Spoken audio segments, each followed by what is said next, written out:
자비로우신 우리 아버지 하나님,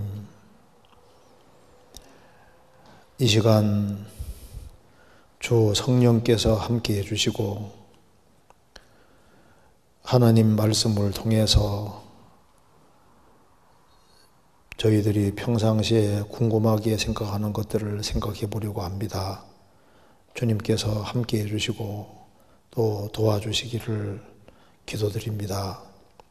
여러 가지 궁금한 의문들을 주님께서 말씀으로 풀어주시고 저희 행보를 말씀 위에 굳게 세워주옵소서. 또 이곳에 참석하지 못하고 온라인으로 말씀을 듣고 있는 모든 분들에게도 일일이 함께 해주시고 도와주옵소서. 이 말씀이 우리 신앙생활에 크게 도움이 될 수 있도록 역사해 주시고 도와주옵소서. 오늘 모든 시종 함께 해주시고 도와주시기를 간절히 의지합니다.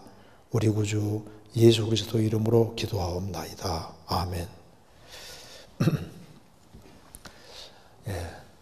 오래간만에 질문 시간을 갖습니다. 오늘 참 질문이 참 좋은 것 같아요. 또 약간 까다롭고 어렵기도 하고, 그래서 우리 신앙생활에 좀 도움이 되리라고 생각을 합니다. 제가 먼저 이게 질문이 6개가 나와 있는데 제가 첫 번째 질문부터 한번 읽어보겠습니다. 첫 번째 질문입니다. 시편을 읽다 보면 참으로 환희스러운 하나님을 찬송하는 시도 많지만 시편 119편과 같이 원수에 대해 격렬한 보응을 갈구하는 기도시도 많습니다. 종종 저도 기도할 때 제 마음에 좋지 않은 사람들이나 상황에 대해 이런 마음이 들다가도 기도할 때는 이렇게 기도하면 오히려 주님께서 저를 책망하실 것 같고, 아무리 원수 같아도 사랑과 용서를 구하는 말로 기도해야 마땅하지 않나 생각이 듭니다. 하지만 한편으로는 다윗이나 시편 기자들의 이런 기도가 마음을 다하시는 하나님 앞에서 더 정직한 기도가 아닌가 하는 생각도 듭니다. 믿음의 다윗도 이렇게 기도를 하는데 저 같은 사람이 사랑과 용서만을 말하는 것은 착한 척하기가 아닌가 싶고, 시편을 통해 기도에 대해서 많이 생각을 해보게 됩니다. 원수에 대한 기도를 정리 부탁드립니다 하는 질문입니다. 질문이 참 좋은 것 같죠? 다 공감하는 질문 같아요. 그럼 같이 생각해 보겠습니다. 시편을 읽다 보면 참으로 환희스러운 하나님을 찬송하는 시도 많지만, 그렇죠? 시편에는 찬송이 굉장히 많이 들어가 있습니다. 그래서 주님을 높이고 아주 감탄사가 나오는 그런 찬송도 많습니다. 한번 여기에 환희스러운 하나님을 찬송하는 시도 많지만 그 대표적인 거 몇 개만 잠깐 보시겠습니다. 그게 시편 8편입니다. 시편 8편 1절에 여호와 우리 주여, 주의 이름이 온 땅에 어찌 그리 아름다운지요, 주의 영광을 하늘 위에 두셨나이다. 예수님에 대한 예언의 말씀입니다. 여호와 우리 주여, 주의 이름이 온 땅에 어찌 그리 아름다운지요. 여기 주의 이름이 예수입니다. 주의 영광을 하늘 위에 두셨나이다. 창조의 영광은 하늘에 있습니다. 그래서 하늘이 하나님 영광을 선포한다고 했습니다. 근데 여기서는 하늘 위에 있는 영광은 하늘보다 더 높아진 부활 승천한 그 영광, 구속의 영광, 구원의 영광을 말하는 겁니다.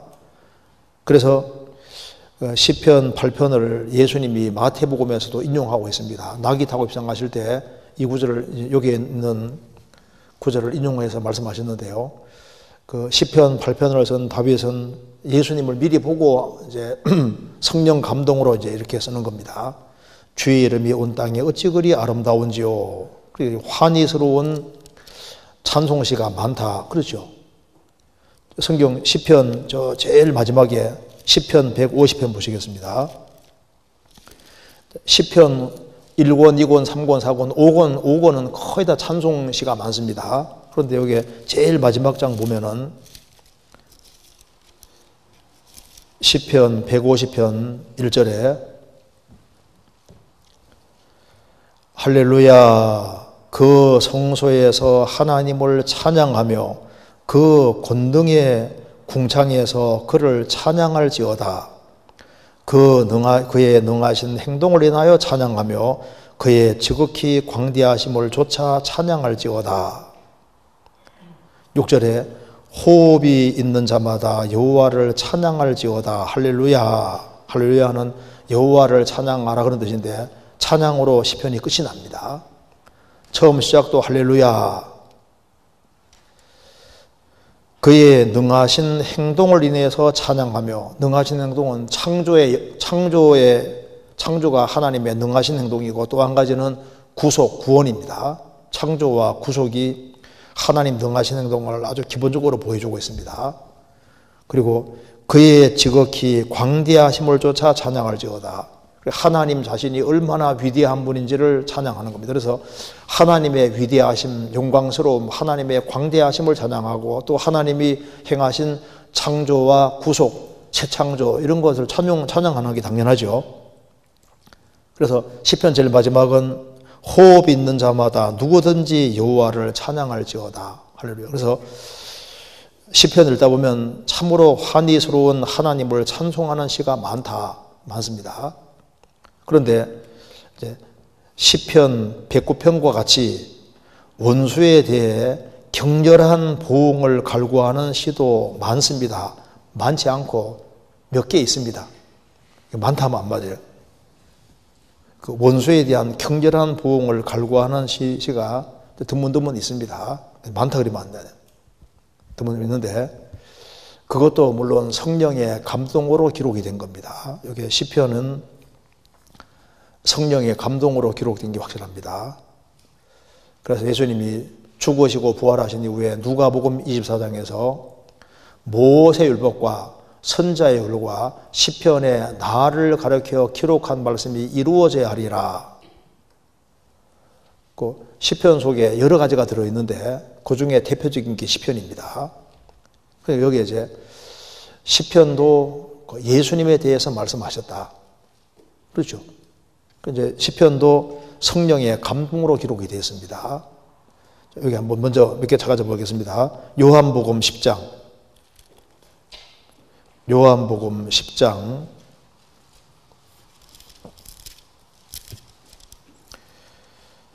30절, 34절입니다.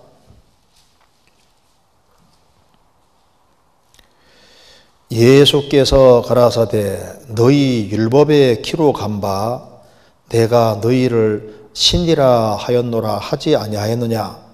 성경은 폐하지 못하나니 하나님의 말씀을 받은 사람들을 신이라 하셨거늘. 하물며 아버지께서 거룩하게 하사 세상에 보내신 자가 나는 하나님의 아들이라 하는 것으로 너희가 어찌 참남하다 하느냐. 여기 예수님 말씀했습니다. 너희 율법에 기록한 바, 구약 성경 시편 82편 읽어봐라. 시편 82편에 보면은 너희를 신이라 하였노라 하지 않았느냐. 하나님 말씀을 받아서 대언하는 입장에 있는 사람을 신이라고 얘기했다 그 말입니다. 그래서 파라오 왕 앞에서 이제 모세가 말을 할 때 하나님이 모세에게 신이 되게 했다고 했습니다. 그러니까 하나님 말씀을 받아서 파라오 왕에게 얘기하는 모세는 신적인 입장에 있는 거예요. 하나님 입장에 있는 겁니다. 그래서 하나님 말씀을 받아서 이야기하는 사람은 하나님 입장에 있다 그 말입니다. 그래서 하나님 말씀을 받아서 얘기하고 하나님 말씀에 근거해서 재판하는 그런 사람들도 신이라고 하지 아니하였느냐. 시편 82편 인용입니다. 그러면서 성경은 폐하지 못하나니 하나님의 말씀을 받은 사람들을 신이라 하였거늘. 하나님 말씀을 받아서 하나님 말씀을 그대로 얘기하는 사람도 신적인 지방에 있으니까 신이라고 했는데 예수님은 창세전부터 아버지와 함께 계시다가 오신 분이 하나님 아들이라 하는 것은 지극히 당연한 것인데 왜 그걸 이상하게 생각하느냐 말씀하신 겁니다. 이때 예수님이 성경은 폐하지 못한다고 하시면서 시편 82편을 딱 인용하셨습니다. 그리고 시편 82편도 성령의 감동으로 기록된 거다 그 말입니다. 모든 성경은 성령의 감동으로 기록이 된 거예요. 여기 마태복음 22장 찾겠습니다. 마태복음 22장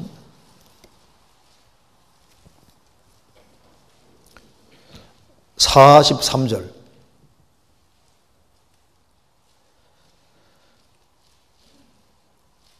가라사대 그러면 다윗이 성령에 감동하여 어찌 그리스도를 주라 칭하여 말하되 주께서 내 주께 이르시되 내가 내 원수를 내 발 아래 둘 때까지 내 우편에 앉아서라 하셨도다 하였느냐. 다윗이 그리스도를 주라 칭하였은즉 어찌 그의 자손이 되겠느냐 하시니 감히 하시니 한 말도 능히 대답하는 자가 없고 그날부터 감히 그에게 묻는 자도 없더라. 시편 110편에 다윗이 성령의 감동으로 여호와께서 내 주에게 말씀하시기를 내가 내 원수로 내 발 아래 둘 때까지 너는 내 우편에 앉아서라 이렇게 시편 110편에 말씀하셨는데 이게 성령의 감동으로 된 거다 그 말입니다. 그래서 이스라엘 민족은 예수님이 다윗 자손으로 온다는 건 들었는데 다윗이 예수님을 주라고 한 것에 대해서는 어떻게 생각하느냐 하니까 미처 생각 못했던 거예요. 성경 시편에 나와 있는 모든 것이 하나님의 감동으로 되었습니다. 하나님이 성령을 통해서 이렇게 말씀해서 적게 한 것이 시편인 거예요. 그래서 시편 109편도 마찬가지입니다. 성경에 나와 있는 저주시도 성령의 감동으로 된 것이 확실한 거예요. 먼저 또 한 군데 잠깐 적겠습니다. 사무엘하 23장. 사무엘하 23장.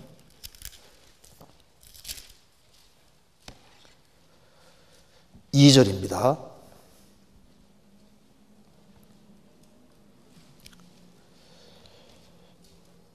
여호와의 신이 나를 빙자하여 말씀하시며 그 말씀이 내 혀에 있도다. 여호와의 신이 여기 다윗입니다. 다윗을 빙자하여 다윗을 통화하여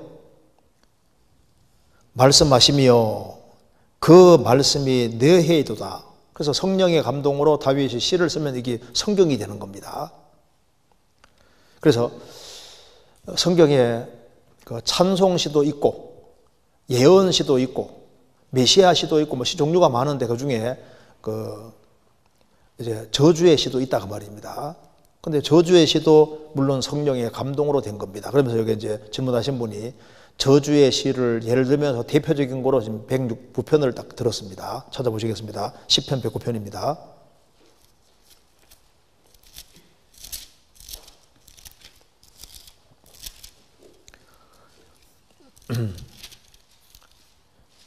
(109편) 1절 앞에 보면은 다윗의 시 영장으로 한 노래라고 했습니다.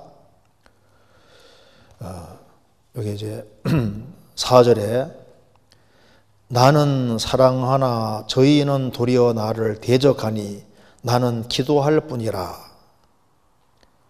저희가 악으로 나의 선을 갚으며 미워함으로 나의 사랑을 갚아싸우니 악인으로 저를 제어하게 하시며 대적으로 그 오른편에 서게 하소서. 그러면서 18절에 보면은 그 연소를 단촉해 하시며 그 직분을 타인이 취하게 하시며 그 자녀는 고아가 되고 그 아내는 과부가 되며 그 자녀가 유리걸식하며 그 황폐한 집을 떠나 빌어먹게 하소서.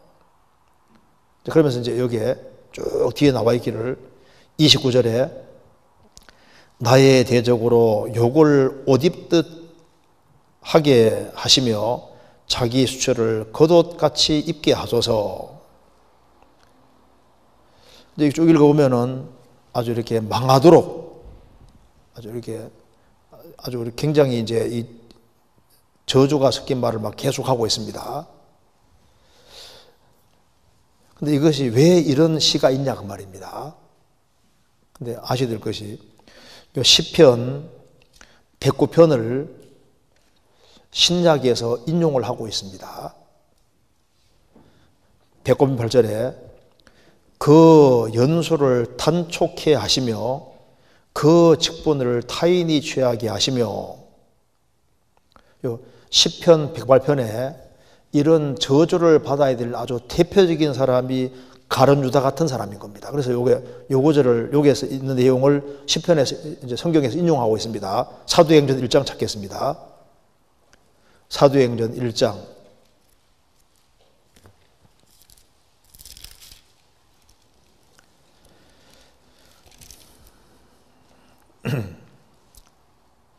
20절 시편에 기록하여서되 그의 거처로 황폐하게 하시며 거기 거하는 자가 없게 하소서 하였고, 또 일러서되 그 직분을 타인이 취하소서 하였도다. 여기 이제 베드로 사도가 이제 누구야, 여기 가룟 유다에 대해 얘기하면서 그의 거처로 황폐하게 하시며 거기 거하는 자 없게 하소서, 시편 69편을 인용했습니다. 시편 69편은 예수님에 대한 말씀이거든요. 그래서 예수님을 끝까지 거역하고 대적하고 배척하는 그 사람이 받을 심판과 저주에 대해서 말씀하시면서 그의 거처로 황폐하게 하시며 거기에 거하는 자 없게 하소서 하였고, 또 일러서되 그 직분을 타인이 취하소서 하였도다. 여기 시편 109편 인용입니다. 그럼 여기에 가장 맞는 사람이 누구냐?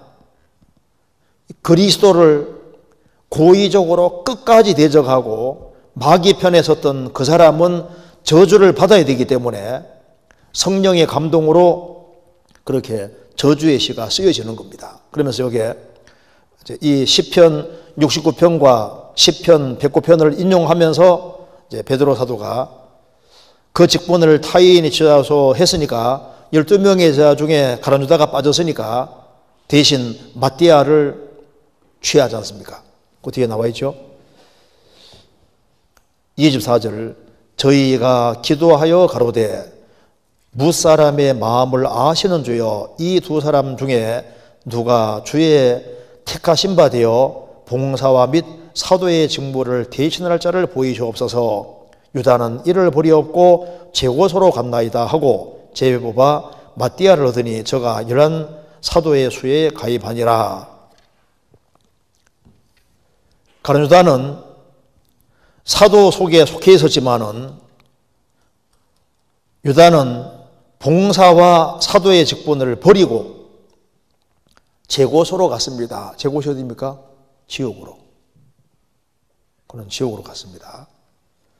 그래서 3년 반 동안 예수님을 따라다니면서도 끝까지 예수님을 믿지 않고, 예수님이 최후의 만찬에서도 너희 중에 하나가 나를 팔리라 하니까 다른 제자들은 주여 내니까 주여 내니까 주여 내니까 계속 말하는데 유다는 랍비어 내니까 끝까지 예수님을 주로 안 받아들입니다. 그래서 예수님이 요한복음 6장에서 유다 가르쳐서 너희 중에 한 사람은 마귀니라. 그리고 요한복음 17장에서는 가룟 유다를 멸망의 자식이라고 했습니다.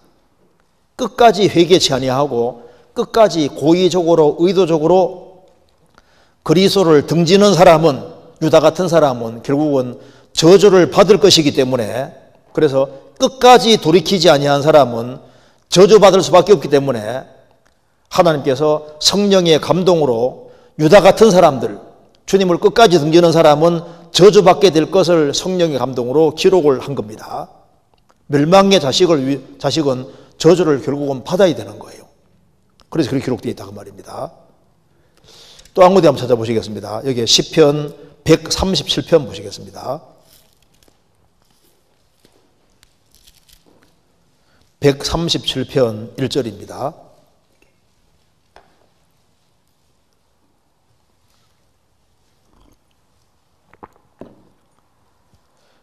우리가 바벨론의 여러 강변에 앉아서 시온을 기억하며 울어도다. 7절 여호와여 예루살렘이 해받던 날을 기억하시고 에돔 자손을 치소서. 저희 말이 회파하라 회파하라 극기초까지 회파하라 하였나이다. 여자 같은 멸망할 바벨론아, 내가 우리에게 행한 대로 내게 갚는 자가 유복하리로다. 내 어린 것들을 반석에 메어치는 자는 유복하리로다. 이스라엘이 바벨론 포로 잡혀가서 7,000년 동안 고통을 받았습니다. 그러니까 예루살렘 멸망할 때 에돔 사람들도 회파하라, 멸망시키라, 멸망시키라, 예루살렘 막 기초까지 멸망시키라 그렇게 말하고, 바벨론 와서 그냥 예루살렘 성전을 불질러 버리고 이스라엘 사람 무자비하게 죽이고 이스라엘 민족을 포로 잡아갔습니다. 근데 그 바벨론에 대해서 얘기를 하면서 여자 같은 멸망할 바벨론아, 내가 우리에게 행한 대로 내게 갚는 자가 유복하리로다. 내 어린 것들을 반석에 메어치는 자는 유복하리로다. 좀 끔찍한 얘기잖아요. 이 바벨론 자녀들을 그냥 취해서 반석에 그냥 냉동에서 죽이는 그런 사람이 복이 있을 거다. 이게 왜 이런 것이 기록되어 있냐 하면은 하나님은 오래오래 참으시는 분입니다. 근데 바벨론도 하나님께서 이스라엘이 죄를 지을 때 하나님이 바벨론을 아주 강하게 만들어서 이스라엘 민족을 두들겨 팼잖아요. 그런데 바벨론도 이제 이스라엘 민족을 포로 잡아가서 악이 완전히 꽉 찼을 때 하나님이 고레스 왕을 일으켜서 바벨론을 심판하고 이스라엘 민족을 해방시켜 준 겁니다. 여기서 이제 여자 같은 멸망할 바벨론아, 바벨론도 죄가 꽉 찰 때, 이스라엘 민족도 죄가 꽉 찰 때 하나님이 어떻게 했습니까? 꽉 찼을 때 바벨론 나라를 들어서 하나님께서 이스라엘 민족이 심판받고 바벨론에 70년 동안 포로 잡혀가는 게 하나님 뜻인 거예요. 그것처럼 이스라엘을 그렇게 괴롭게 했던 바벨론이 죄가 꽉 찰 때는 이스라엘 민족이 심판받은 것처럼 바벨론도 심판을 받는 게 하나님의 뜻이다 그 말입니다. 그래서 이 바벨론을 심판하는데 누가 사용됐냐 하면은 하나님이 고레스를 사용하신 겁니다. 그래서 악이 가득할 때 바벨론을 심판하고 이스라엘 민족을 해방시켜주는 자가 복이 있다 그 말입니다. 그래서 고레스가 등장해서 바벨론을 아주 철저하게 심판하고 이스라엘 민족을 70년 바벨론 포로에서 해방시켜주잖아요. 그래서 바벨론을 심판하고 그리고 아주 철저하게 여기 이제 어린 것들을 반석에 메어친다는 것이 이제 이 바벨론을 심판하고 철저하게 심판을 가리키는 겁니다. 심판하고 이스라엘 민족을 해방시켜주는 자는 복이 있다 그 말입니다. 그래서 고레스 같은 사람이 복이 있을 걸 말씀하는 겁니다. 하나님께 사용되는 사람이 복이 있다 그 말입니다. 이스라엘이 에집트에 430년 살면서 이 에집트의 악이 꽉 찼을 때 하나님이 모세를 보내서 에집트에 10가지 심판을 내리고 고통받는 이스라엘 민족을 건져내는 데 사용된 모세는 복이 있는 사람이잖아요. 그래서 심판받을 대상이 심판을 받고 거기에서 이제 이스라엘 민족을 해방시키는 데 사용되는 사람은 복이 있을 걸 말씀하는 겁니다.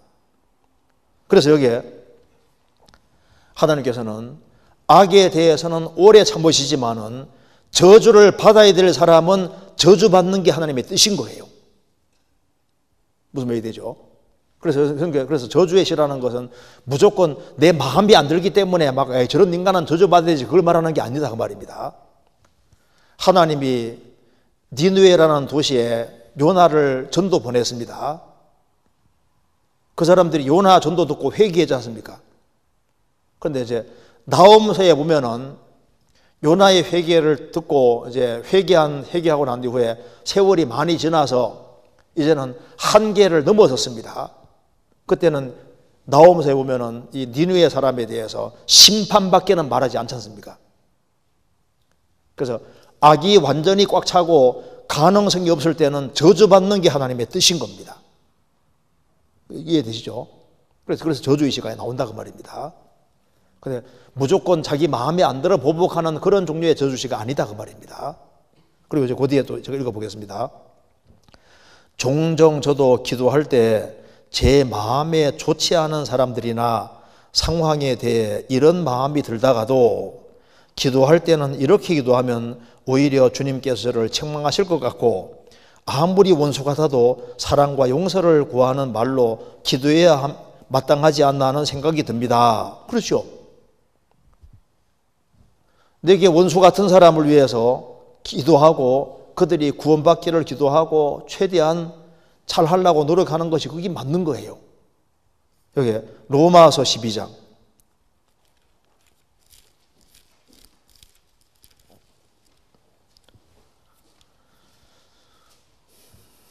18절, 할 수 있거든 너희로서는 모든 사람으로 더불어 평화하라. 내 사랑하는 자들아, 너희가 친히 원수를 갚지 말고 진노하심에 맡기라. 기록되었으되 원수 갚는 것이 내게 있으니 내가 버리라고 주께서 말씀하시느니라. 내 원수가 줄이거든 먹이고 목마르거든 마시우라. 그리함으로 내가 숯불을 그 머리에 쌓아 놓으리라. 악에게 지지 말고 선으로 악을 이기라. 나를 원수같이 대하는 사람들, 그런 사람도 지옥 가면 안 되니까 그들을 불쌍히 여기고 그리고 하나님께 맡기고 최선을 다해서 선대하라. 원수가 줄이거든 먹이고 목마르거든 마시우라. 그렇게 해서라도 끝까지 선을 행하라. 왜? 혹시나 구원받을지도 모르니까. 마태복음 5장입니다.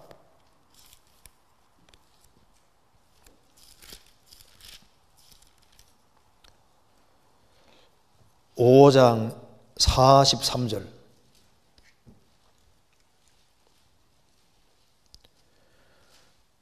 또 네 이웃을 사랑하고 네 원수를 미워하라 했다는 것을 너희가 들었으나 나는 너희에게 이르노니 너희 원수를 사랑하며 너희를 핍박하는 자를 위하여 기도하라. 이같이 한즉 하늘에 계신 너희 아버지의 아들이 되리니 이는 하나님이 그 해를 악인과 선인에게 비치게 하시며 비를 의로운 자와 불의한 자에게 내리고 오심이니라. 너희가 너희를 사랑하는 자를 사랑하면 무슨 상이 있으리요? 세리도 같지 아니하느냐?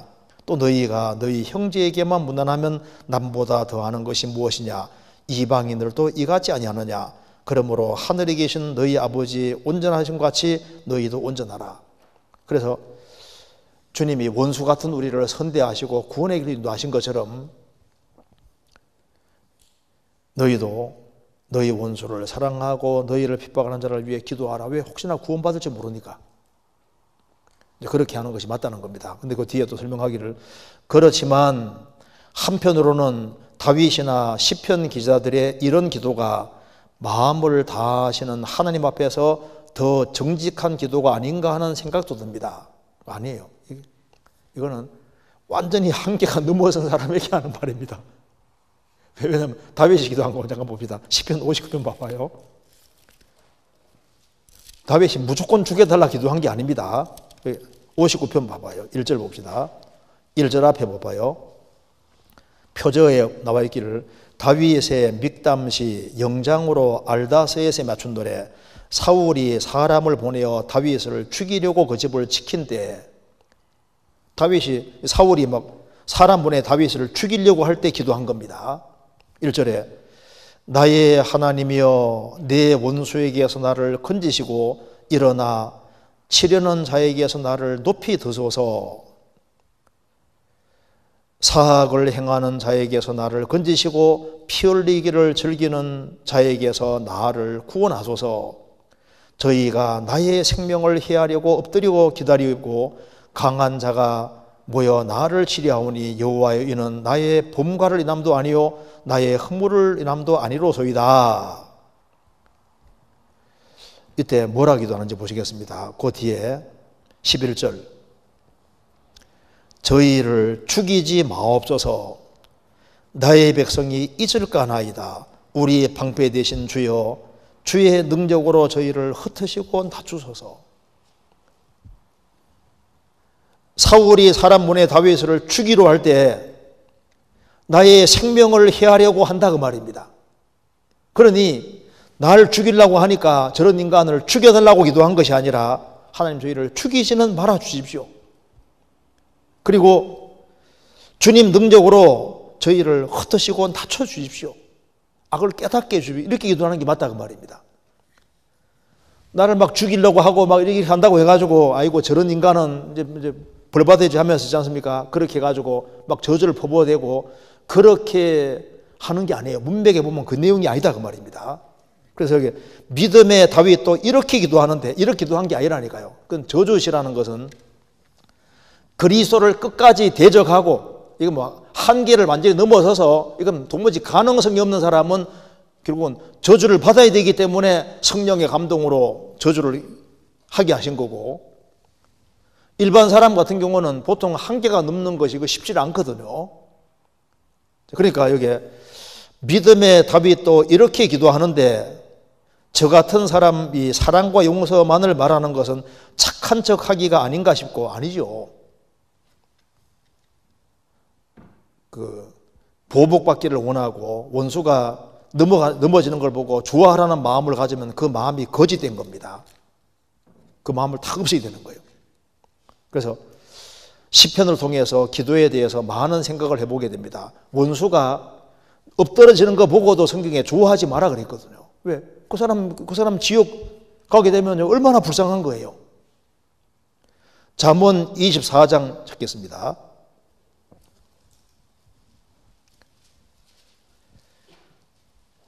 17절.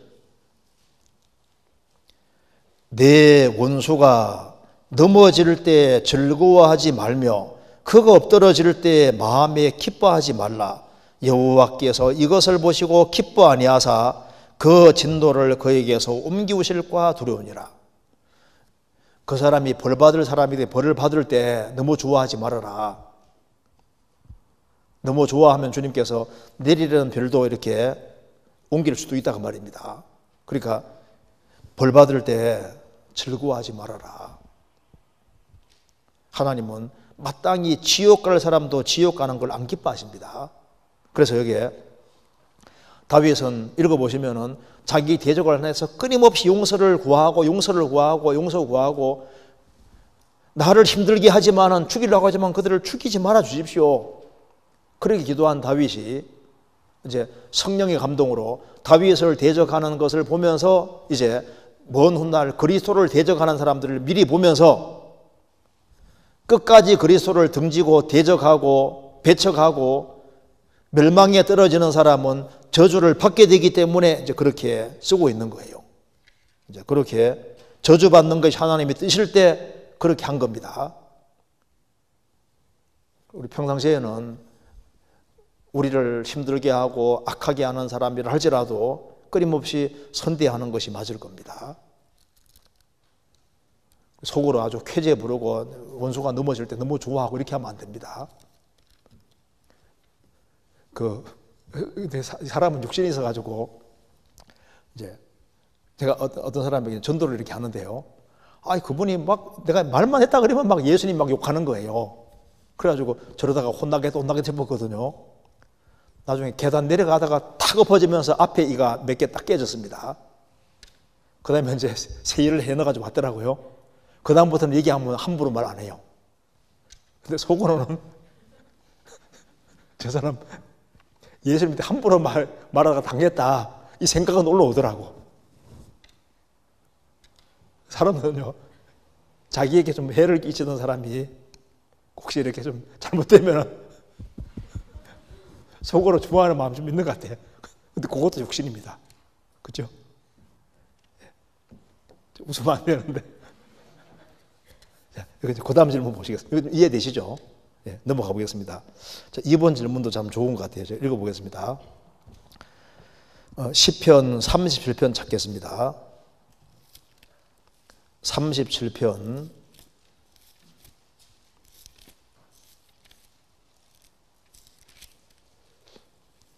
3절. 여호와를 의리하여 선을 행하라. 땅에 거하여 그의 성실로 식물을 삼을지어다. 또 여호와를 기뻐하라. 저가 내 마음의 소원을 이루어 주시리로다. 여기에서 이제 37편 3절에 여호와를 의리하여 선을 행하라 땅에 거하여 그의 성실로 식물을 삼을지어다 해서 그의 성실이 무엇을 의미하는지 궁금합니다. 그리고 또 여호와를 기뻐하라 저가 내 마음의 소원을 이루어주시리로다. 여기서 기뻐하라는 주님이 제게 주신 사랑을 생각하며 기뻐하는 삶을 의미하는지 주님을 기쁘시게 하라는 것을 의미하는지 궁금합니다. 기뻐하는 자가 기쁘시게 할 수 있게 둘이 다일 수도 있고요. 제 마음의 소원을 가족전도 지인전도를 꼭 이루고 싶습니다 하는 질문입니다. 여기 이제 첫 번째 질문은 3절에 여호와를 의리하여 선을 행하라 땅에 거하여 그의 성실로 식물을 삼을지어다 해서 그의 성실이 뭘 말하느냐 하는 질문입니다. 그의 성실이 무엇을 의미하는지 궁금합니다. 그런데 여기 시편 37편 자세히 보시면은 그의 성실을 할 때 그의가 글자 조그맣게 돼 있죠? 그렇게 안 돼 있어요? 여기 이제 글자가 이렇게 조그맣게 이렇게 돼 있는 것은 원문에는 없는데 집어넣었다는 표시인 거예요. 원문에는 없지만은 뜻을 보강하기 위해서 집어넣었다고 말입니다. 그러니까 이게 무슨 말이냐면은 땅에 거하여 성실로 식물을 삼을지어다. 원어에 이렇게 되어 있다고 말해요. 원어에는 성실로 식물을 삼을지어다 이렇게 되어 있는데 그의 성실, 그의란 말은 안 들어가 있다고 말입니다. 안 들어가 있는데 문맥에 봤을 때는 그의를 집어넣으면은 더 맞을 거라고 해서 그의를 집어넣은 거예요. 그러니까 이제 우리나라 성경 읽을 때 글자가 조그맣게 되어 있는 건 원문에는 없지만은 원문의 뜻을 좀 더 이렇게 이해하기 쉽게 하기 위해서 집어넣었을 때는 표시해 준 겁니다. 그의. 그러니까 이제 그의라는 단어는 성경에 원어에는 나와 있지 않고 성실로라고 하면 성실이라고만 나와 있는 거예요. 그러니까 이제 여기에 성실이 그의 성실일 수도 있고 그냥 성실일 수도 성실 자체도 될 수 있는 겁니다. 그러니까 이것은 성실로 식물을 삼을지어다 했을 때 성실로 식물을 삼을 때 누구의 성실이냐? 당연히 주님의 성실을 본받아야 되는 거니까 주의 성실로 이렇게 번역을 했다고 말입니다. 그리고 그냥 성실로 번역해도 맞는 거예요. 왜? 원어에는 나와 있지 않으니까. 그래서 그의 성실로 혹은 성실로 식물을 삼을지어다 이렇게 읽을 수 있는데 그래서 그의 성실, 여기 성실이 도대체 뭘 의미하느냐? 신실하고 성실한 것을 말합니다. 그래서 먼저 성실을 하나님의 성실로 먼저 잠깐 생각을 해봅시다. 시편 36편 그 앞에 5절 여호와여 주의 인자하심이 하늘에 있고 주의 성실하심이 공중에 삼보졌으며 여기에 주의 인자하심이 하늘에 있고 주님의 사랑이 얼마나 큰지 모르는 거예요. 그리고 주의 성실하심이 공중에 삼보졌으며 그러니까 하나님의 성실하다는 것은 이 우주에 꽉 차 있는 겁니다. 하나님은 성실로 꽉 차 있는 분이거든요. 그래서 이 우주가 규칙대로 계속 움직인다는 것 자체가 뭘 말하는 겁니까? 하나님이 신실하시고 성실하시다는 확실한 증거인 거예요. 하나님의 신실하심과 성실하심은 이제 창조에서 나타나 있습니다. 여기 시편 119편입니다. 시편 119편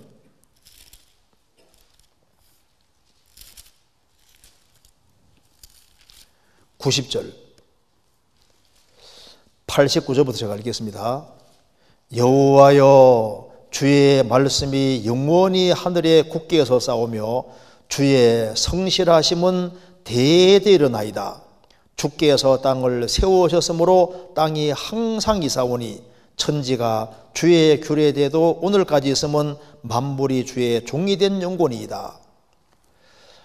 하나님의 성실하심은 대대로나이다. 하나님은 아담 때부터 지금까지 매 세대마다 대대로 하나님은 계속적으로 성실하시고 진실하셨습니다. 하나님이 천지를 창조하시고 천지가 주의 규례대로 계속 오늘까지 있습니다.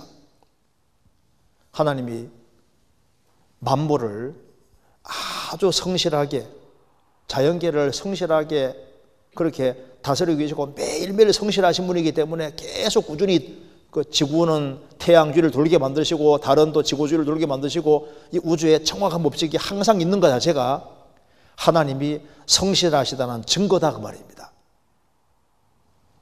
봄, 여름, 가을, 겨울이 반복되고 자연의 법칙이라든가 이 모든 것 자체가 하나님이 성실하다는 것을 매번 보여주고 있는 겁니다. 아침마다 해가 떠오르잖아요. 성실하다는 걸 보여주고 있는 겁니다.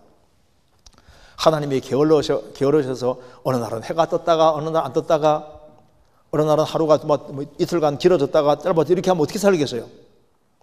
하나님은 창조에서 성실함을 보여주고 있는 겁니다. 시편 119편 그 다음에 그 앞에 119편 75절 보시겠습니다.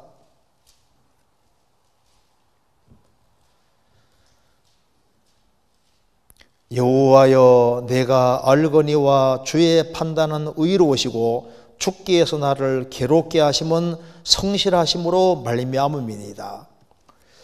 내가 신앙생활을 바르게 안 할 때 항상 간섭하시잖아요. 꾸중하시고 그게 성실하시다는 증거인 거예요. 나를 힘들게 하고 괴롭게 하시는 것은 미워서가 아니라 성실하신 분이니까 잘 되기를 바라니까 계속 간섭하신다 그 말입니다. 시편 89편 찾겠습니다. 1절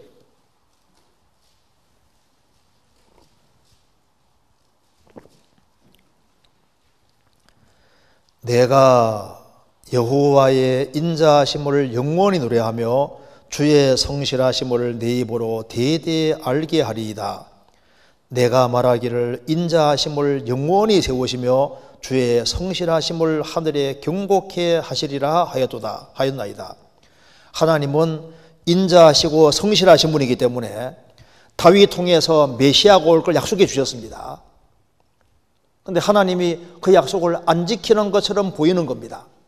그런데 하나님은 성실하신 분이기 때문에 기어코 다윗 자손으로 예수님 보내주셨고 예수님이 구원을 완성하시고 약속을 지키셨는데 예수님의 초림의 약속과 재림 약속을 지키는 모든 것이 뭡니까? 그게 바로 하나님이 성실하시다는 확실한 증거인 거예요.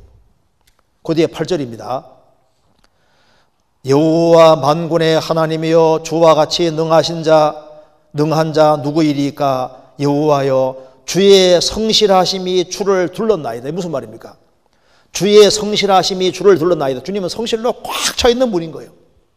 그래서 하나님의 창조에서 구원의 약속에서 또 구원받은 사람을 하나님이 다스려가는 모든 것에서 매번 하나님은 성실하시고 진실하신 분이라는 걸 보여주고 있다고 말입니다. 성질로 꽉 차 있는 거예요. 그래서 성도를 끝까지 선대하시고 끝까지 이렇게 다뤄가십니다. 그래서 여기에 시편 37편 다시 찾겠습니다.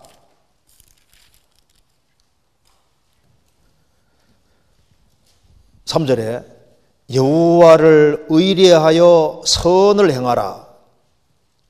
땅에 거하여 그의 성실로 식물을 삼을지어다. 하나님이 성실하신 분이니까 신실하신 분이니까 매일매일 하나님의 성실로 음식물을 삼을지어다. 말이 무슨 말입니까? 매일 밥 먹듯이 밥을 3끼 먹을 것이 아니라 성실을 밥처럼 매일매일 우리가 밥을 먹는 것처럼 성실을 식물 삼아서 먹으면서 매일매일 성실하게 신실하게 진실하게 살아라 그 말입니다. 왜? 주님이 그런 분이니까. 그래서 그의 성실로 식물을 삼을지어다. 밥 먹듯이 성실을 먹어라. 매일매일 성실하게. 성실을 매일매일 성실하게 진실하게 쭉 살아라 말씀인데 그렇게 살아가는 사람은 그게 나중에 인격이 되는 거예요. 그래서 이제 그런 뜻이고 그 뒤에 이제 또 4절에 보시겠습니다. 또 여호와를 기뻐하라. 저가 내 마음의 소원을 이루어 주시로다. 그러니까 여호와를 기뻐하라. 여기서 기뻐하라는 주님이 제게 주시는 사랑을 생각하며 기뻐하는 삶을 의미하는지 주님을 기쁘시게 하라는 의미인지 둘 다 되는지, 둘 다 되죠. 그래서 여호와를 기뻐하라. 첫째 뜻은 하나님 안에 사는 것을 기뻐하고, 하나님 자신을 기뻐하고 즐거워하고, 또 하나님이 내게 베푸신 은혜와 사랑 모든 것을 기뻐하고 즐거워하고, 그리고 하나님을 기쁘시게 하는 삶을 즐거워하라 그 말입니다. 그래서 참 이게 하나님을 기뻐하고 하나님 안에 사는 것을 기뻐한다는 건 신앙생활에서 중요한 요소입니다. 오직 성령의 열매는 사랑과 희락과 화평 앞에 나오잖아요. 구원받아야지 하나님 사랑하는 마음이 생깁니다. 구원받아야 하나님 안에 사는 것을 기뻐하는 거예요. 하나님을 기뻐합니다. 그리고 하나님과 평화가 이루어져 있잖아요. 화평이 이루어져 있잖아요. 느헤미야 8장 찾겠습니다. 느헤미야 8장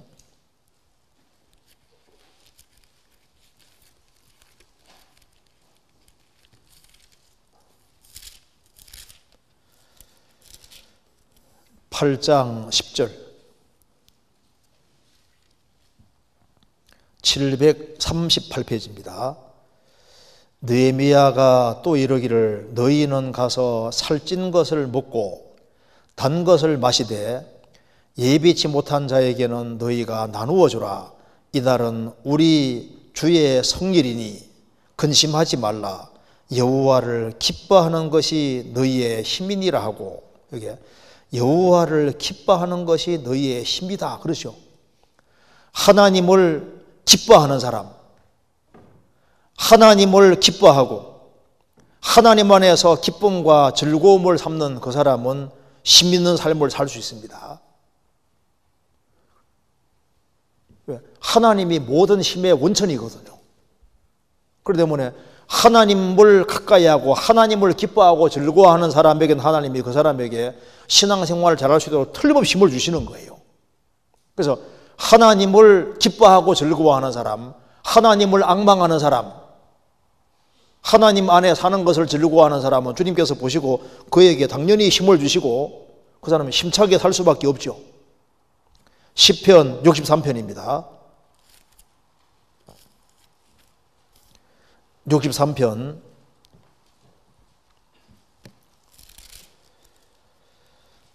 11절, 다윗이 왕이 된 이후에 하신 말씀입니다. 63편 11절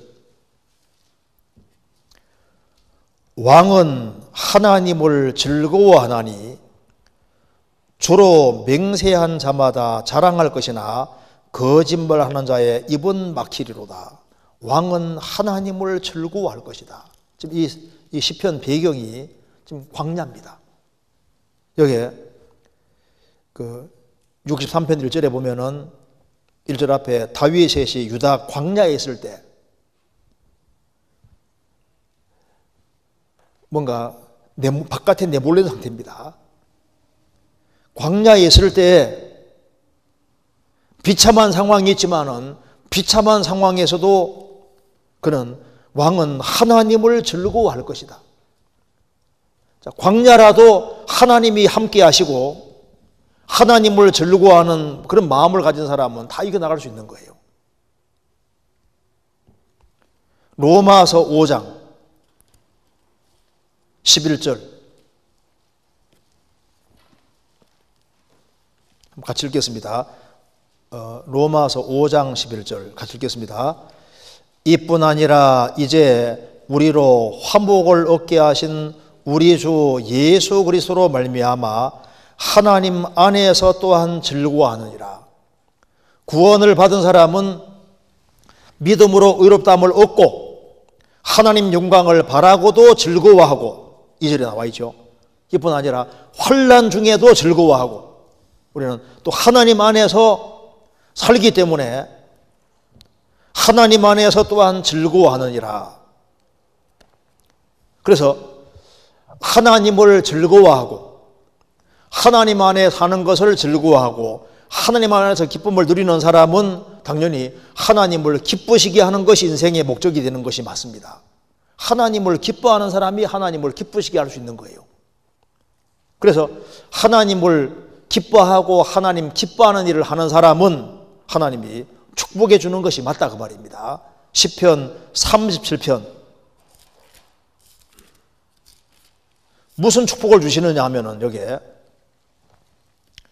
4절에 또 여호와를 기뻐하라 저가 내 마음의 소원을 이루어 주시리로다. 그래서 이게 제 마음의 소원을 가족전도 지인전도라고 했습니다. 그래서 여호와를 기쁘시게 하고 여호와를 기뻐하고 하나님 안에 사는 걸 기뻐하고 하나님을 기쁘시게 하는 삶을 살아가는 사람은 그 마음의 소원을 아시고 마음의 소원을 이루어 주시리로다. 구원받은 사람 마음의 소원이 뭐겠습니까? 주 예수를 믿으라 그리하면 너와 내 집이 구원되리라. 잠언 16장 7절에 뭐라 했습니까? 사람의 행위가 여호와를 기쁘시게 하면 그 원수라도 덤으로 화목하게 하시느니라. 여호와를 기쁘시게 하면은 그 원수라도 화목하게 하시고 그 원수도 화목하게 되니까 어떻게 되는 겁니까? 구원받을 수 있는 기회가 주어지게 되는 거예요. 하나님을 기쁘시게 하는 사람은 그 사람 통해 주님이 일을 하시고 역사 나타내시는 겁니다.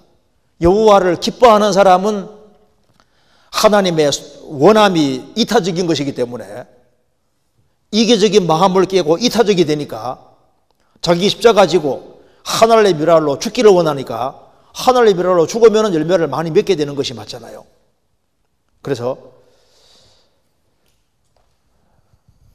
매일매일 근실하게 신앙생활하고 꾸준히 신앙생활하고 그리고 하나님을 기뻐하고 하나님 기뻐하는 일을 하고 살아가는 사람은 마음의 소원을 이루어 주시고 여러 가지 소원이 있을 겁니다. 그런데 그 마음의 소원보다 사실은 더 넘치게 해주십니다. 우리의 구하는 것이나 생각하는 것에 더 넘치게 돌이켜보면 주님이 더 넘치게 해주신 걸 알 수 있는 거예요. 자, 그 다음 질문 보겠습니다. 참 이것도 질문 좀 좋은 질문이라고 생각됩니다. 읽어보겠습니다. 신앙생활에서 교만은 위험하고 겸손은 너무 중요한 것을 압니다. 사람은 쉽게 교만해지고 교만해질 때 교만한 것을 스스로 깨닫지 못해서 신앙적으로 큰 손해를 보기에 위험한 것 같습니다. 교만의 전조증상이나 특징이 무엇인지 내가 교만하다는 것을 어떻게 확인할 수 있는지 알고 싶습니다. 또한 그에 반대되는 겸손의 특징을 설명 부탁드립니다 하는 질문입니다. 이게 교만의 전조증상 특징이 이렇게 물었습니다. 참 이게 질문 좀 생각해 보면 하죠. 신앙생활에서 교만은 위험하고 겸손은 너무 중요한 것을 잘 안다. 그렇죠. 그런데 교만해져도 교만한 걸 모를 수도 있잖아요. 그래서 신앙적으로 손해볼 수 있다는 겁니다. 그래서 교만의 전조증상이나 특징이 도대체 뭐냐? 내가 교만해진다는 걸 어떻게 알 수 있느냐? 또 그 반대 같은 특징도 알고 싶다. 자, 신앙생활에서 겸손과 교만은 신앙의 중요한 축이 되는 겁니다. 먼저 성경 한번 찾아보시겠습니다. 잠언 18장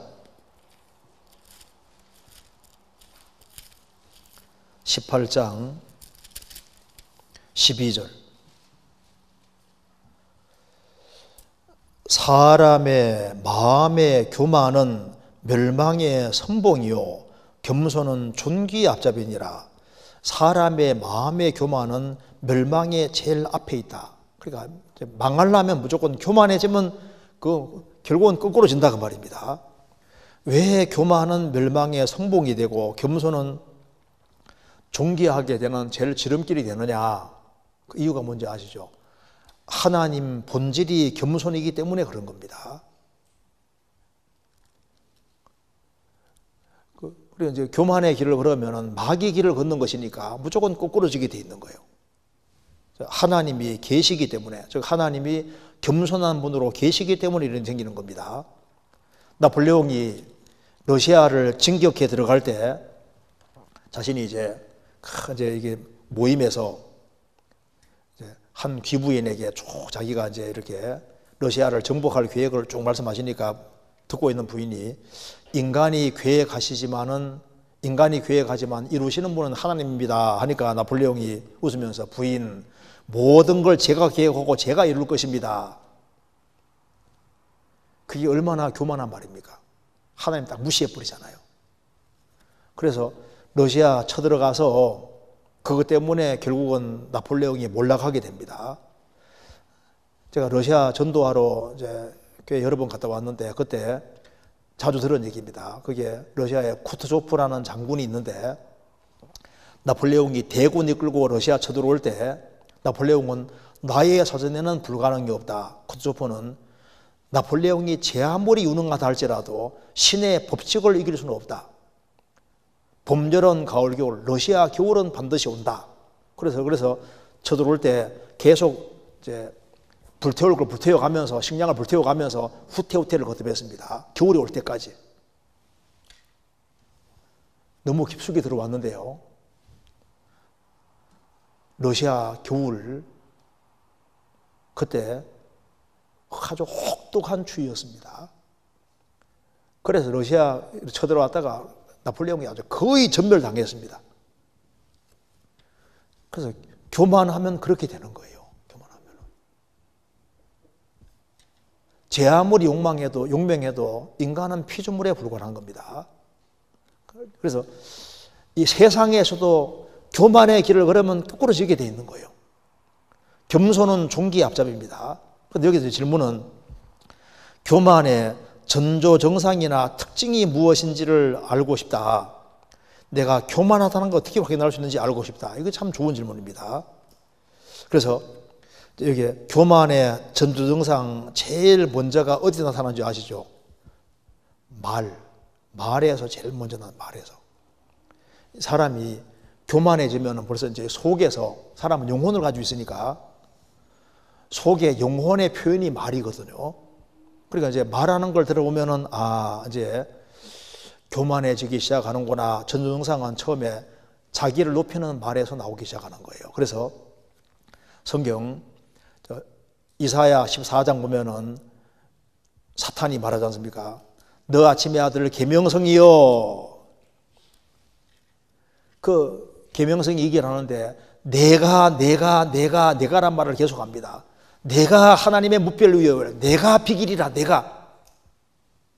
그래서 자기 중심이 돼 가는 것 자체가 거기에 이제 내가 누군데 누구긴 누구의 죄인이지.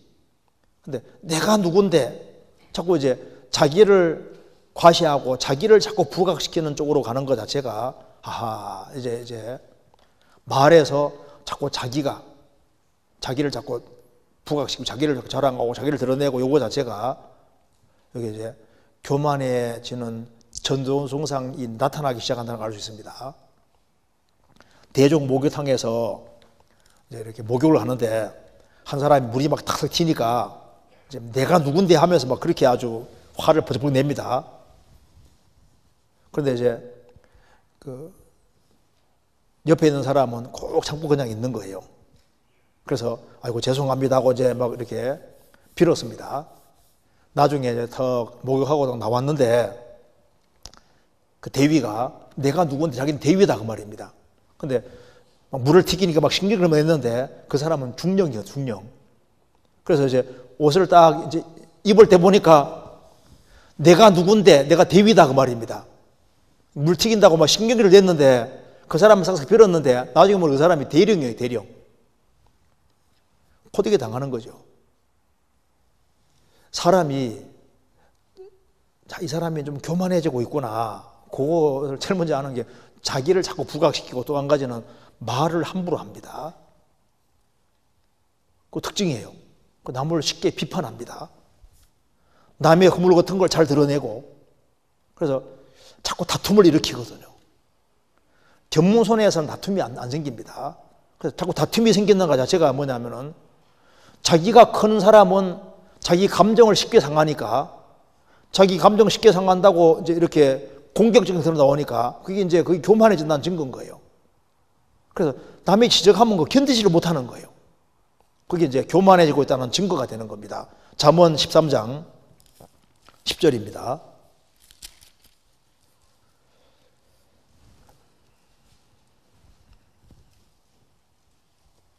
(10절에) 교만에서는 다툼만 일어날 뿐이라 권면을 듣는 자는 지혜가 있느니라. 여기 교만에서는 다툼만 일어날 뿐이라. 자꾸 이제 다툼이 일어나는 것은요, 그게 교만해지고 있다는 증거인 거예요. 그래서 일단 교만해진다는 증거가 나타나는 것이 일단 혀에서 내가 누군데, 그리고 이제 그 말을 함부로 툭툭 던지고, 그리고 이제 남을 쉽게 비판하고 남의 허물을 쉽게 들춰내고, 그리고 이제 약간 비위 상하면은 자꾸 다투고 참지 못하고, 그거 자체가 이제 교만해지고 있다는 증거가 되는 겁니다. 그리고 행동에서 다른 사람을 괜히 딱 무시하거든요. 다른 사람 공고하면 그걸 충고 듣기를 딱 싫어합니다. 다른 사람 말하는 걸 귀담아 안 들어요. 그리고 자기가 하나님 도움 없이도 혼자 잘할 수 있는 것처럼 무리와 같이 있는 걸 싫어하고 자기 단독으로 항상 잘할 수 있는 것처럼 그렇게 착각을 하는 겁니다. 그리고 이제 누가 지적을 하면은 반감을 갖고 또 중심으로 보복하려는 마음을 갖고 나중에 두고 보자 이런 마음을 갖는 사람은 그게 교만해지고 있다는 증거가 되는 거예요. 그래서 교만의 전후 증상은 첫 번째 말에서 나타나게 됩니다.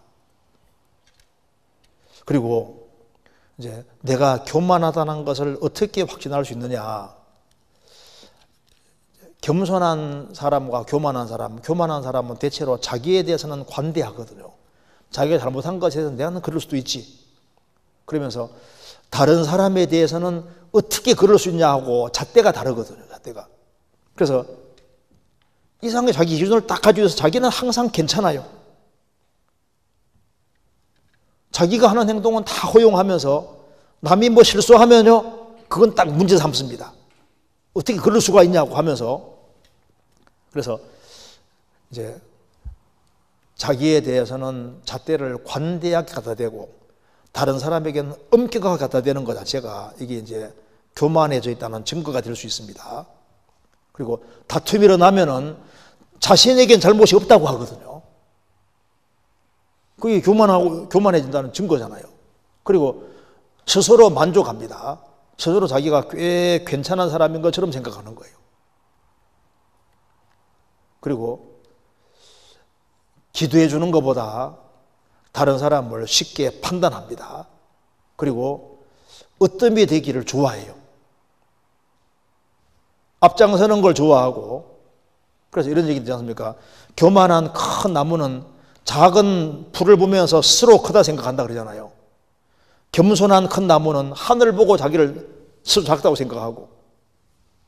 그리고 사람에게 영광 받기를 자꾸 좋아하는, 그것도 이게 잘못되어 가는 겁니다.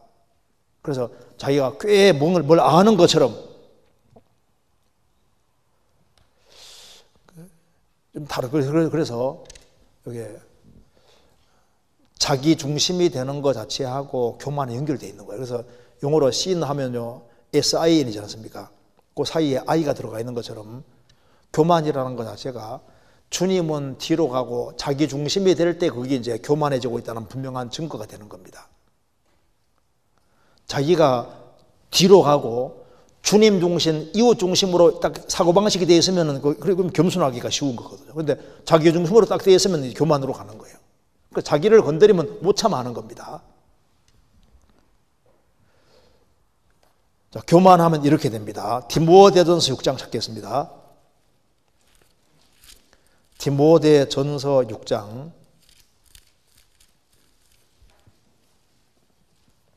3절.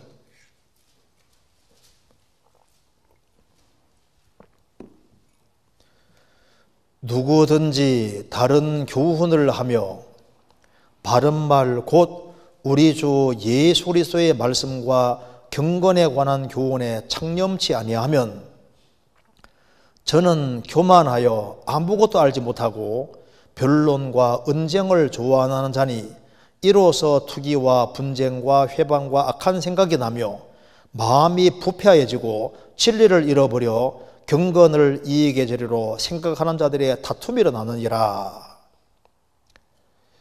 우리 주 예수 그리스도 말씀과 경건에 관한 교훈에 창념치 아니하면 이제 교만해지는데, 교만해지면 어떻게 되느냐? 안다고 하는데 아무것도 몰라요. 그리고 이제 교만해지면은 말씀을 실행하지 않기 때문에 변론과 언쟁만 좋아하거든요. 말로 하는 것만 좋아하고, 그래서 그것 때문에 투기와 자꾸 분쟁이 생겨요. 회방과 악한 생각이 나며, 그래서 약간 교만한 사람 옆에는 항상 문제들이 생긴다고 말입니다. 다툼과 문제가 생기고, 그래서 진리를 잃어버려 경건을 이익의 재료로 생각한다는 것은 신앙생활하는 것을 자기 육신적인 어떤 이득의 목적으로 사용한다고 말입니다. 그래서 여기에 교만하게 되면은 이런 결과가 생기는 것을 말씀하고 있습니다. 그러면 이제 반대로 또한 그의 반대되는 겸손의 특징을 부탁드립니다. 겸손은 말 그대로 자기를 낮추는 겁니다. 자기를 낮추니까 다른 사람에 대해서 함부로 말하지 않잖아요. 다른 사람이 말하면 잘 듣고 지적을 받으면 바꾸려고 하는 겁니다. 그래서 겸손한 사람은 개선이 돼 가거든요. 조금 바뀌어간다고요. 교만한 사람은 지적하면 이제 그 사람 적이 되고, 그 사람을 미워하고 싫어하게 되고, 충고해 주는 사람을 좋아해야 되는데 충고해 주는 사람을 싫어하고, 자기에게 좋게 얘기해 주는 사람만 자기 친구를 만들려고 하고, 이제 그 패턴이 바뀌어지게 되는 겁니다. 지적을 하면은 그걸 잘 귀담아 듣고 고칠 것이 있으면 고치려고 하는 것이 겸손하다는 증거잖아요. D.L. 무디가 한 번은 전도 집회를 하는데 그 신문에서 교만한 무디 전도자라고 기사가 실리면서 이제 무디에 대해서 안 좋게 얘기를 하니까 그걸 이제 기사를 가져왔습니다. 무디 스태프인들이 세상에 이렇게 무디를 대해서 함부로 얘기한다고, 이건 말도 안 되는 기사를 썼다고 하니까 이거 인격살인이 아닙니까 하니까 무디가 껄껄 웃습니다. 사실은 이 사람들이 나를 잘 모르는구만. 나는 이 기사보다 훨씬 교만하네. 이만하면 잘 써줬네.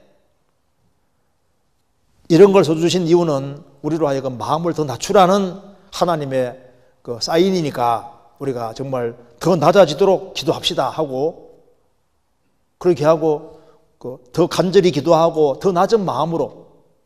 무디는 겸손한 사람이었거든요.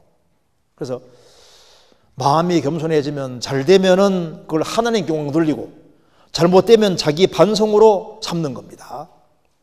그럼 어떻게 하면은 겸손의 길을 걸을 수 있느냐? 이게 주 예수 그리스도의 말씀과 경건에 관한 교훈에 창념하면은, 그러면 그 사람은 겸손의 길을 걸을 수 있는 겁니다. 그래서 이 겸손의 길을 걷는 데서 정말 중요한 요소가, 성경을 잘 배우고 말씀 가운데 살아가는 사람은 자기 부족하다는 걸 항상 느끼도록 되어 있는 거예요. 신명기 17장입니다. 신명기 17장 19절. 평생에 자기 옆에 두고 읽어서 그 하나님 여호와 경외하기를 배우며 이 율법의 모든 말과 이 규례를 지켜갈 것이라. 그리하면 그의 마음이 그 형제 위에 교만하지 아니하고. 성경을 옆에 두고 계속 읽고 하나님 경외하기를 배우고, 그리고 하나님 말씀을 지켜가려고 노력하는 사람들, 그런 사람은 자기 부족을 항상 느끼도록 되어 있습니다. 그래서 또 하나님이 지혜 주시니까 그의 마음이 그 형제 위에 교만하지 아니할 것이다. 하나님은 두 곳에 계십니다. 저 높고 거룩한 곳에 계시고, 또 한 가지는 마음이 겸손한 사람에게 계시는 거예요. 그 마음이 겸손한 사람에게 계시면 그 사람의 행실이 바꿔지게 되는 겁니다. 이사야 57장 찾겠습니다. 이사야 57장 5절,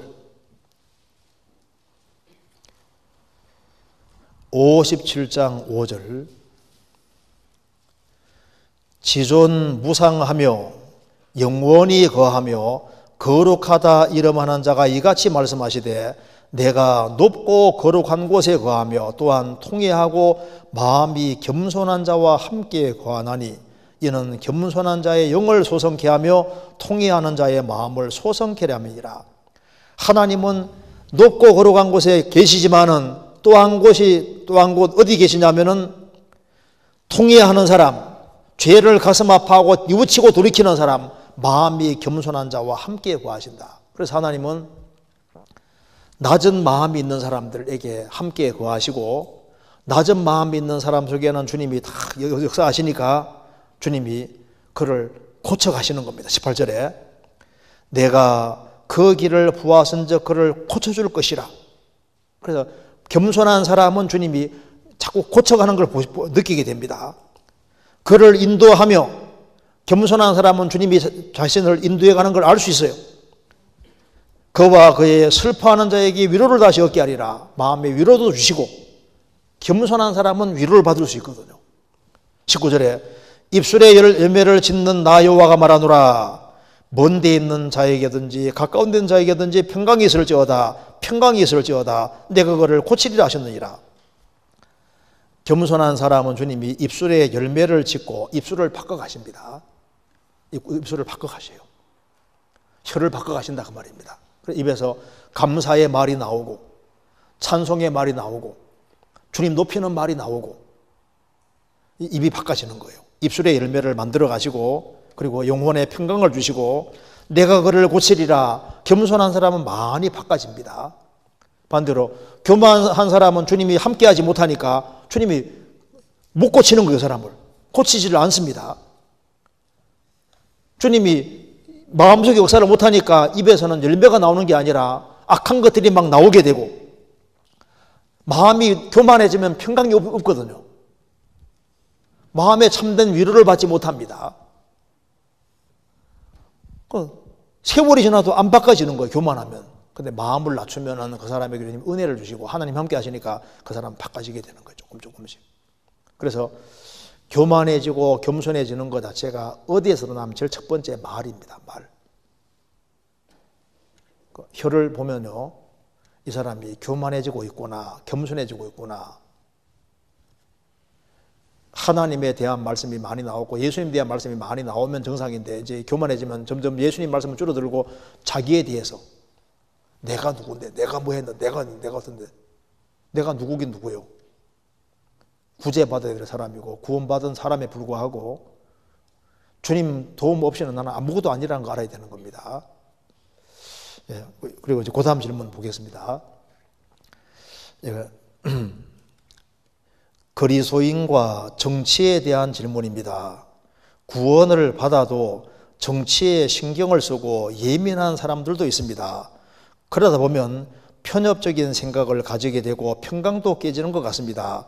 정치에 대한 바른 신앙관을 가질 수 있도록 말씀 부탁드립니다 하는 질문입니다. 이거 좀 까다로운 질문이죠. 그리스도인과 정치에 대한 질문입니다. 이렇게 했습니다. 자, 구원을 받아도 정치에 신경을 쓰고 예민한 사람들도 있습니다. 그런데 구원받은 사람은 먼저 정치와 종교는 분리입니다. 먼저 그거 아셔야 됩니다. 정치와 종교는 일단 분리되는 거예요. 예수님은 초림하셔서 로마의 정치나 제도에 대해서는 자세히 말씀 안 하셨습니다. 예수님 포커스는 영혼과 영혼의 구원이고 지옥 파멸에서 구원되는 것이 문제였습니다. 유업 문제로, 재산 문제로 문제가 생겨 예수님께 왔을 때 예수님이 야, 공평하지 않으니까 어떻게 나누라 그렇게 말한 게 아니라 책망했다는 거 아시죠? 한번 찾아보시겠습니다. 누가복음 12장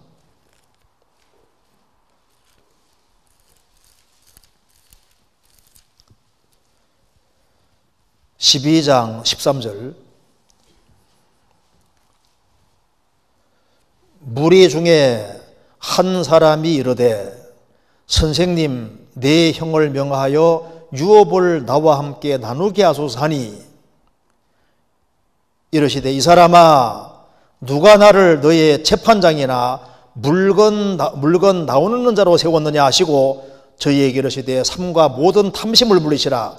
사람의 생명이 그 소에 넉넉한 데 있지 아니하리라 하시고 선생님 내 형을 명하여 유업을 나와 함께 나누게 하소서. 형이 많이 뺏어갑니다. 유업을 자기 혼자 독차지하려고 합니다. 세상 이럴 수 있습니까? 보통 생각 같아서는 예수님이 야 형 불러가지고 네 그렇게 욕심내면 되냐? 반 나누든지 네가 3분의 2 갖고 3분의 1 주든지 조금 줘야 될 것이 아니냐 뭐 이렇게 간섭할 거 아니에요. 예수님은 이 사람아 누가 나를 너의 재판장이나 물건 나누는 자로 세웠느냐. 형도 문제지만 동생도 문제다 그 말입니다. 지금 중요한 문제, 영혼이 천국 가고 지옥 가는 중요한 문제가 있는데 탐심, 세상 욕심 이것 때문에 영혼의 문제가 해결 안 되는 거예요.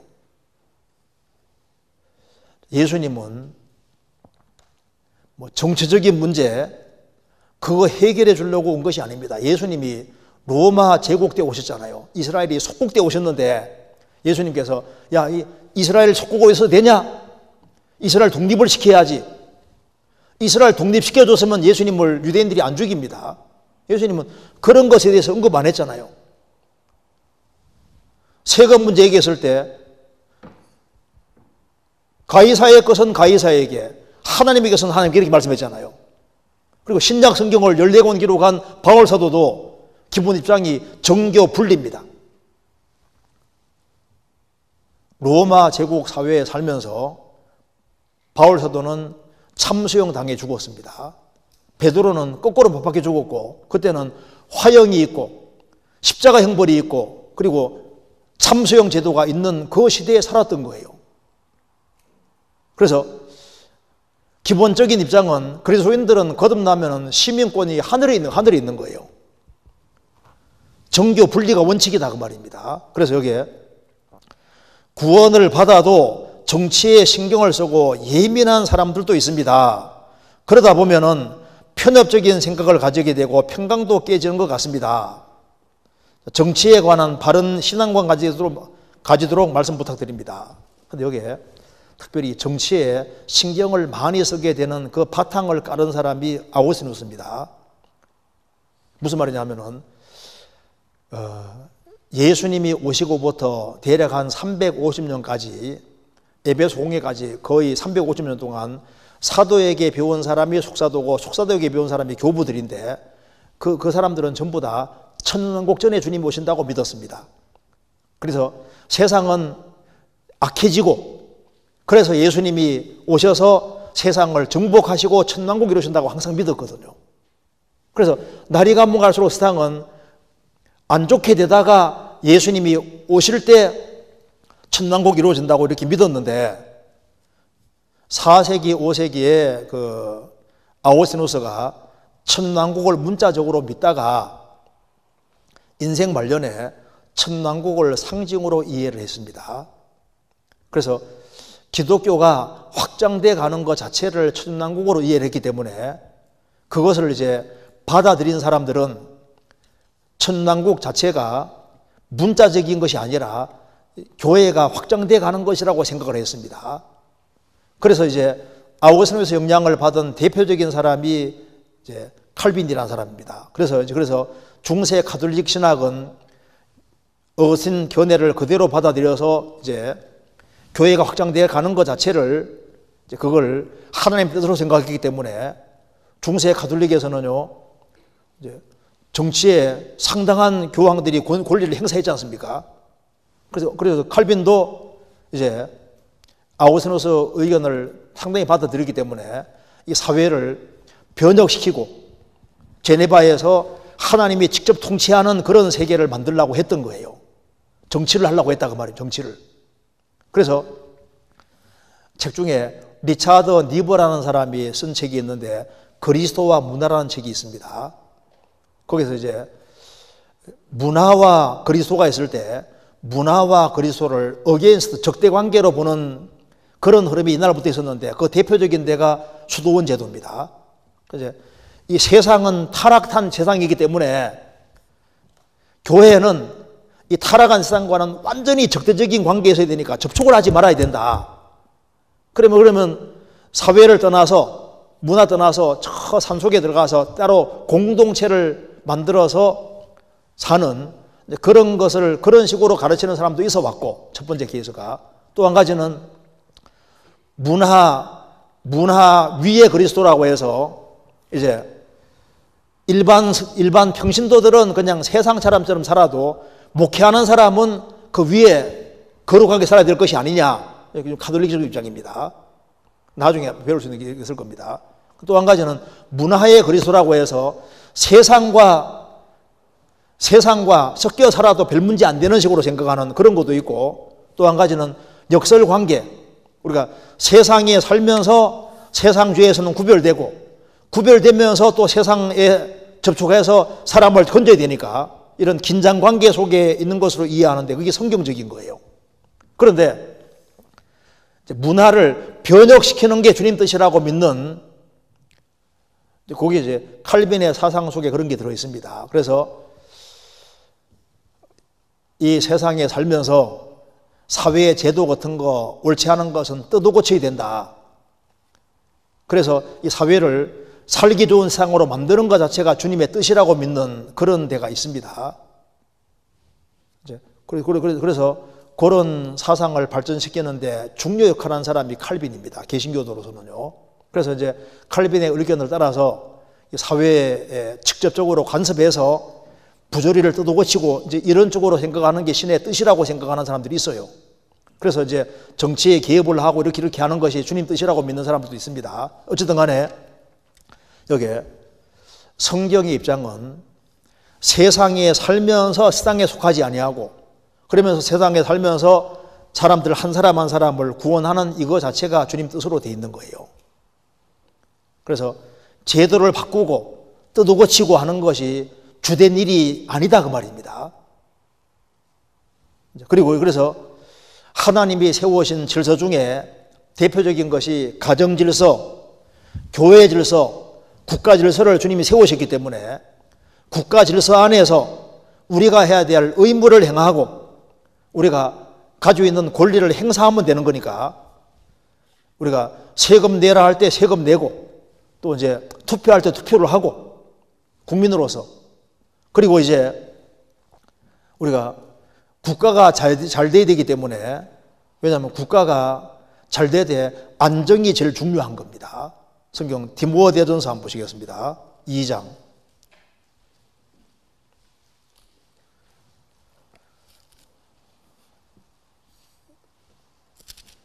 디모데전서 2장 1절입니다. 그러므로 내가 첫째로 권하노니 모든 사람을 위하여 간구와 기도와 토굴과 감사를 하되 임금들과 높은 지위에 있는 모든 사람을 위하여 하라. 이는 우리가 모든 경건과 단전한 중에 고요하고 평안한 생활을 하려 함이니라. 이것이 우리 구주 하나님 앞에 선하고 받으실 만한 것이니. 여기에 정치가 안정이 되고 국가가 안정이 되어야 될 이유는 모든 경건과 단정한 중에 고요하고 평안한 생활을 하려 함이니라. 그래서 국가가 안정된 것이 굉장히 중요한 겁니다. 제가 이걸 언제 느꼈냐 하면은 강원도의 그 동해 쪽에 집회를 하러 갔는데, 첫날에는 식구들이 사람이 꽤 많이 왔거든요. 재신자들이 꽤 왔는데, 그 다음날 동해 바다에 무장공비가 출현해서 집회를 못하게 돼버린 거예요. 그래서 길을 다 통제하니까 모일 수가 없잖아요. 그래서 이제 그 개인 상담으로 끝났는데 얼마나 아쉬운지. 그래서 국가가 전쟁통이 된다든가 혼란스러우면 전도를 할 수가 없는 거예요. 코로나19 때문에도 전도가 많이 막히지 않습니까? 하기 어렵잖아요. 그러니까 안정되기를 기도하라. 왜냐하면 그래야만 우리가 신앙생활을 잘할 수 있을 뿐 아니라 또 그리고 전도하는 데도 훨씬 수월한 겁니다. 그래서 그리고 이제 또 한 가지는 우리가 질서 같은 걸 존중하지만은 예수님을 못 믿게 한다든가 주의를 부인하게 한다든가 그런 것은 들을 수 없습니다. 그건 목을 내걸고라도 신앙을 지켜야 되거든요. 왜냐하면 사회 세상의 법보다 더 높은 하나님의 법이 있으니까 그렇잖아요.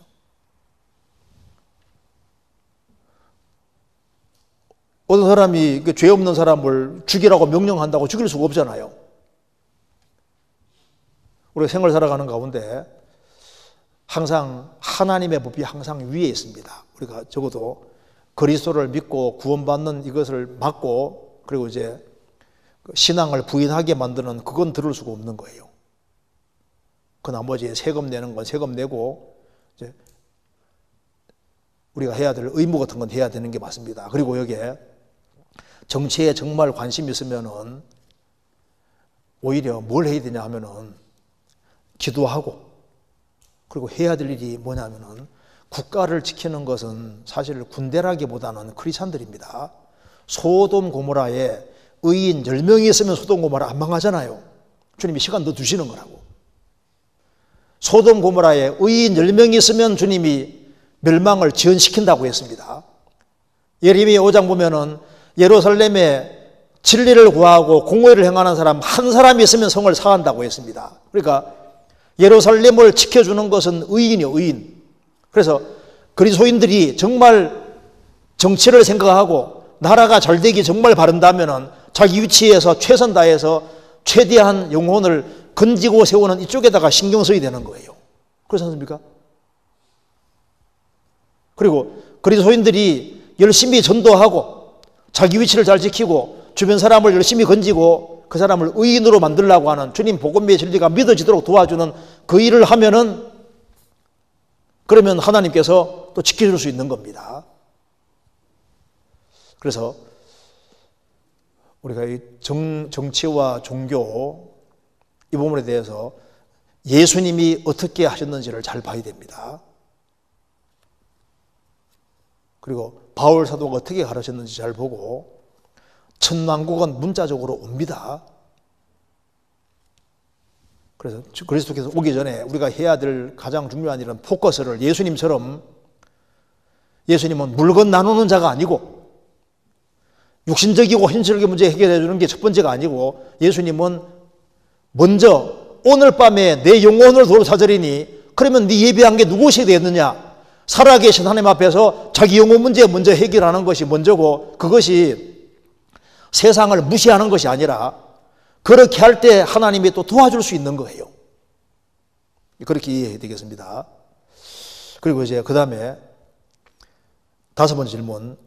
천사에게 죽음이 있을까요? 영적인 존재이기 때문에 존재가 사라지는 의미에서의 죽음은 없다고 생각합니다. 천사들도 죽을 수 있느냐는 질문에 죄를 지으면 죽을 수 있다라고 말씀하신 분을 만났습니다. 천사, 신들의 불멸이란 사상은 그리스 철학, 이방 종교의 교리이지 성경의 교리가 아니며 성경에 따르면 범죄한 천사들은 지옥에 던져진다고 이야기를 하시면서 마태복음 25장 41절 또 왼편에 있는 자들에게 이르시되 저주를 받은 자들아 나를 떠나 마귀와 그 사자들을 위해 된 영영한 불에 들어가라. 베드로서 2장 4절에 하나님이 범죄한 천사들을 용서치 아니하시고 지옥에 던져 어두운 구덩이에 두어 심판대가 지키게 하셨으며 시편 82편 6절에 내가 말하기를 너희는 신들이며 다 지존자의 아들이라 하였으나 7절에 너희는 범인같이 죽으며 방백에 하나같이 엎드러지리로다. 질문 내용입니다. 천사가 영인 것은 맞지만 천사는 영이기 때문에 죽지 않는다는 것은 거짓이라고 합니다. 죄의 삭선 사망인 것은 천사나 사람이나 마찬가지이기에 범죄하는 혼이 죽듯이 사람이 죽듯이 범죄하는 천사 영도 죽으면 범죄한 그룹 루시퍼 사단도 죽음이 있다고 합니다. 디모데전서 6장 16절에 오직 그에게만 죽지 아니함이 있고 가까이 보지 못할 빛에 거하시고 아무 사람도 보지 못하였고 또 볼 수 없는 자신이 그에게 존귀와 영원한 능력을 둘지어다. 아멘. 이 말씀을 인용하면서 오직 그에게만 죽지 아니함, 불멸이 있다. 그렇기 때문에 천사는 죽는다고 주장합니다. 제 생각으로는 사망과 지옥 심판을 바르게 구분 못하신 분 같은데 시원한 답변을 듣고 싶습니다. 답을 다 알고 계시네요. 이게 누구 만났냐면은 안식교인 쪽이나 여호와 증인 쪽 이쪽 사람들하고 얘기를 한 거예요. 여기 이제 오직 그에게만 죽지 아니함이 있고, 디모데전서 6장 16절에 하나님은 안 죽는다. 그러니까 다 죽는다. 그게 아니고 하나님만 죽지 않는 분이잖아요.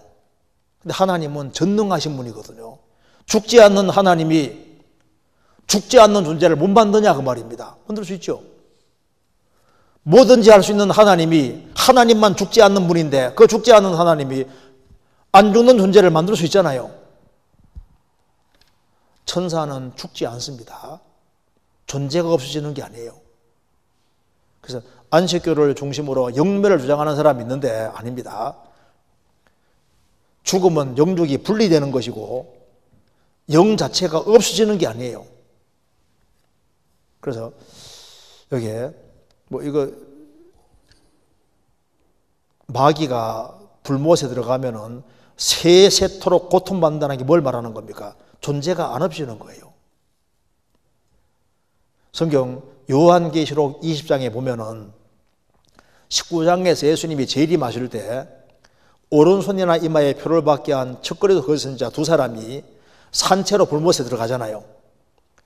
그 다음에 예수님이 천왕국을 이루시고 천왕국 끝에 천왕국 전에 마귀 붙잡아서 무적인게 집어넣으셨는데 천왕국 끝에 마귀를 풀어놓습니다. 그때 천왕국 전에 들어간 이 두 사람이 천왕국 끝나고 난 다음에 하나님이 마귀를 잠깐 불어서 만국을 미워가게 하시고 마귀 몽땅 붙잡아서 불 속에 집어넣을 때 천왕국 전에 들어갔던 이 두 사람이 여전히 불 속에 있다고 되어 있잖아요. 1000년 동안 불탔는데 존재가 안 없습니다. 요한계시록 20장 보시겠습니다.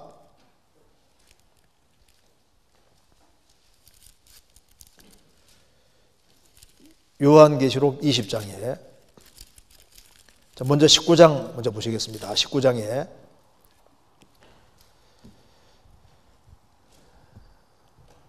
(20절) 짐승이 잡히고, 이 짐승이 바로 적그리스도입니다. 그 앞에서 이적을 행하던 거짓 선지자도 함께 잡혔으니 이는 짐승의 표를 받고 그의 우상에게 경배하는 자들을 이적으로 미혹하던 자라. 이 둘이 산채로 유황불 붙는 곳에 던지우고, 이 두 사람은 산채로 유황불 붙는 곳에 던져졌습니다. 그러고 난 이후에 천왕국이 있습니다. 그리고 천왕국 끝나고 난 다음에 7절 천년이 참에 20장 7절입니다. 천년이 참에 사단이 거국에서 누에 나와 무저갱의 사단이 나와서 만국을 미혹합니다. 그리고 10절에 봅시다. 또 저희를 미혹하는 마귀가 불과 유황못에 던지우니 거기는 불과 유황못에는 그 짐승과 거짓 선지자도 있어 세세토록 밤낮 괴로움을 받으리라. 1000년 왕국 전에 두 사람이 불과 유황못에 들어갔는데 천왕국이 끝나고 난 다음에 마귀를 거기에 집어넣을 때 여전히 거기 있어. 1000년 동안 불과 유황못에 있었는데 존재가 안 없이고 1000년이 지나도 여전히 거기 있어 라고 했잖아요. 존재가 안 없습니다. 그래서 영원한 천국, 영원한 지옥이 정말 있는 거예요. 그래서 천사가 타락한 것이 마귀고 마귀는 영영한 불에 들어간다고. 왜 영영한 불을 주시냐고. 영영한 불. 그게 존재가 없어지면 영영한 불이 있을 필요가 없는 거예요. 세세토록 밤낮 괴로움 받을 필요가 없습니다. 존재가 없어지는 것이 아닌 거예요. 그래서 몸은 죽여도 영혼은 못 죽입니다. 예, 그래서 여기에 그 다음에 질문이 하나 있는데 시간이 이제 돼서 그래서 다음번에 해야 되겠습니다. 여기까지 하도록 하겠습니다. 같이 기도하시겠습니다. 자비로우신 우리 아버지 하나님, 마땅히 형벌 받을 수밖에 없는 저희들을 불쌍히 여겨주시고 주의 보배로운 피로 구원해 주신 것을 진심으로 감사드립니다. 주님 오실 날이 너무 가까운 이때 정신을 차리고 근신하며 기도하며 우리가 마땅히 해야 될 일이 무엇인지를 알고 행할 수 있도록 도와주옵소서. 멸망으로 달려가는 영혼들을 건질 수 있도록 더욱 역사해 주시고 우리 모두를 귀하게 사용해 주옵소서. 고마우신 우리 구주 예수 그리스도 이름으로 기도하옵나이다. 아멘. 수고하셨습니다.